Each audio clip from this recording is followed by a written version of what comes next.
If you're like most people, and especially if you're a woman, you've probably tried several types of diets and you've possibly failed. Experts say the diet failure rate may be as high as 95%. So why do we keep trying and then failing over and over again?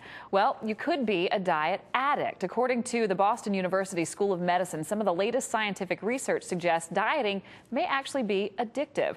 Balancing Act health specialist Dr. Sean Caniff is here to talk with us about the research and tell us what we can do about it. Welcome back to the show, Dr. Sean. Thank you for having me. It's great to be here. Let's talk about this dieting fad that we see. We see all the Hollywood types, and they're thin, and then they're big again, and then they're thin, and then they're big again. Why are these diets failing? Right. Well, first let's talk about diet, the 95% statistic. That's for long-term weight loss. For short-term weight loss, diets can work. If you're trying to peel off pounds for a wedding or for some other type of event. High school reunion. A high school reunion, it all might work. Diets are pretty effective for that. And certainly people trying to control their diabetes and cholesterol. So diets aren't all bad. However, for long-term weight loss, they're not that successful. And for many people, they don't work at all. Even if you're a rich and famous celebrity like Kirstie Alley or Oprah Winfrey, they all lost a lot of weight and they all gained it back. And that's a story that's not confined to Hollywood. It's affected me. It's affected everybody. Everyone seems to have the same story. I have a statistic for you. Okay. $47 million.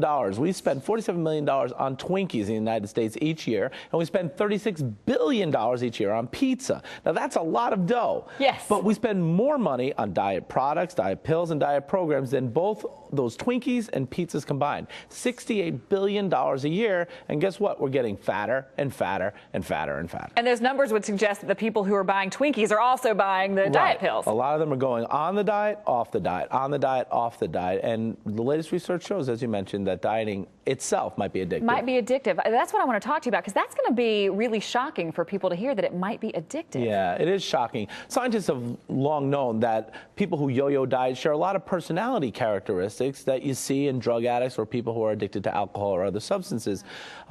They have a lot of shame and humiliation. They often try to hide their diet effort or lack of effort. A lot of times there'll be a psychological high to actually dieting and controlling their diet a little bit. And a lot of times people resort to dangerous dieting, that they'll resort to purging or binging or over-exercising or being obsessive about their food, or take diet pills, water pills, or amphetamine-like substances just to maintain a normal weight. Well, people might be at home right now saying, well, I've done one of those things or I've done two of those things. How would they know if they're an actual diet addict? Okay. Probably the biggest sign that you might be addicted to dieting is that you've tried and failed repeatedly to control your weight with diets. Another sign is that you constantly obsess about your food or about your diet. So you have these food compulsions or food obsessions.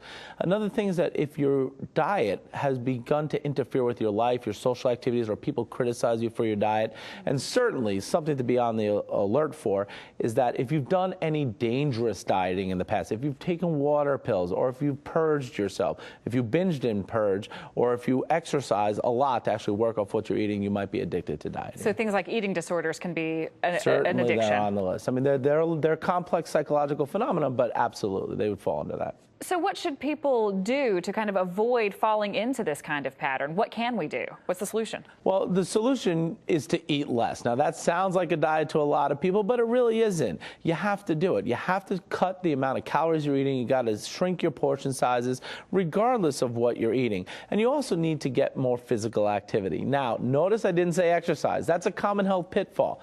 Exercise is important. It's very important. Going to the gym is great. But if you think that 1 hour at the gym or that 1 hour running on the street is going to offset 8 hours of sleeping, 1 hour commuting to work, 8 hours at your desk, 3 hours sitting on the couch watching TV, and 2 hours at meals, you're kidding yourselves. You need to incorporate more physical activity throughout your day, and you need to eat less food. It is that simple. It's not a diet, it's a do it. You got to change, and you got to change forever. So it's really just about changing your lifestyle. Take the stairs at work every day kind of thing. Exactly. Take the stairs. Instead of making bread, knead the bread, okay? Buy yourself some yeast, get some flour, knead the bread. Activities like that. Instead of going to see a movie and stuffing your face with popcorn, take a cooking class or something like that. So be creative about the way you go about life. You know, that's a really great tip. Thank you so much for joining us. This has been really fascinating. Yeah, you got it. We appreciate you being here. Now, if you think you could use some help on dieting, Dr. Caniff recommends visiting the website dietsurvivors.com.